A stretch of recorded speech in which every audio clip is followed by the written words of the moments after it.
Israel Hamas युद्ध के बीच अब इजरायली बंधकों की रिहाई को लेकर पूरे इजराइल में बवाल मचा हुआ है। दरअसल 31 अगस्त 2024 को राफा की एक सुरंग में 6 इजरायली बंधकों के शव मिले थे और इन शवों को लेकर पीएम नेतन्याहू ने कहा था कि हमास के लड़ाकों ने इनकी हत्या की थी। वहीं हमास ने दावा किया है कि आईडीएफ की गोलीबारी में इन बंधकों की जान गई है।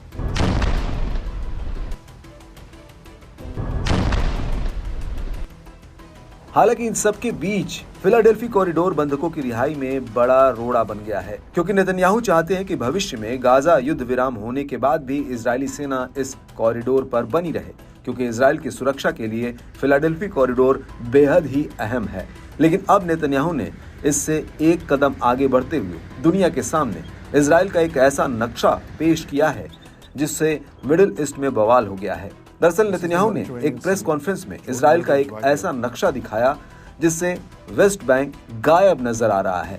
इस दौरान नेतन्याहू गाजा और मिस्र के बीच फिलाडेल्फी कॉरिडोर की अहमियत बताते हुए इस नक्शे को दिखा रहे थे, जिसमें वेस्ट बैंक और पूर्वी अल कुद्स को इजराइल के भीतर दिखाया गया है। इस नक्शे में सिर्फ गाजा को बाहर दिखाया गया है।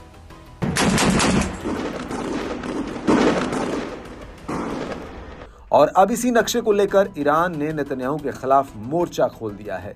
लंदन में ईरानी दूतावास ने इजराइल के इस कदम की कड़ी निंदा की है। ईरान के डिप्लोमेटिक मिशन ने एक सोशल मीडिया पोस्ट में कहा कि जो तथाकथित लोग दशकों से 2 राज्यों का समर्थन करते हैं वो बताएं कि एक स्वतंत्र फिलिस्तीनी सरकार किस जमीन पर होगी।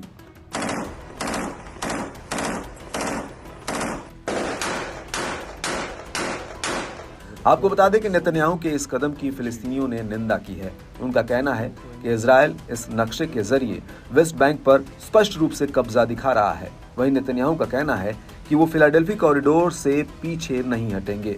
नेतन्याहू का कहना है कि ये कॉरिडोर हमास की जीवन रेखा है और इस कॉरिडोर पर इजराइल की मौजूदगी ये सुनिश्चित करेगी कि हमास सुरंगों के जरिए दोबारा से हथियार जमा ना कर सके और इससे फिलिस्तीनी प्रतिरोधी समूहों की ऑक्सीजन की आपूर्ति भी बंद हो जाएगी।